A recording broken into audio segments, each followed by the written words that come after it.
मेरा आज का पैगाम उन किसान ज़मींदार भाइयों के नाम जो फसलें उठा लेने के बाद अपने खेतों खलिहानों में आग लगा देते हैं। आज अपनी तैयार फसलें देखकर बरसते स्याह घने बादलों से डर लगता है।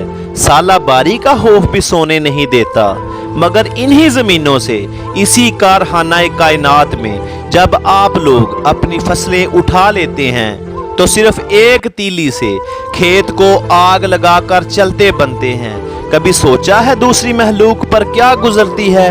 कोई अपना झुलसा हुआ जिस्म अपने पर बोझ समझकर रब से कहता है, क्या मुझे जीने का कोई हक नहीं, इसलिए कि मैं इंसान नहीं? कभी सोचा है कि परिंदे शोले मारती आग में जलकर कोयला हो जाते हैं मगर अपने अंडे छोड़कर नहीं जाते?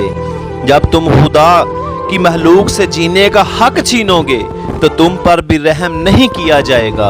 इसलिए मेरी ज़मींदार भाइयों से गुजारिश है कि फसलें उठा लेने के बाद खेतों खलिहानों में आग लगाने की बजाय कोई और राह, कोई और तरीका हथियार करें ताकि आग की लपेट से चरिंद परिंद और हशरात बच सकें। जो महलूक पर रहम नहीं करता, याद रखना उस पर रहम नहीं किया जाता।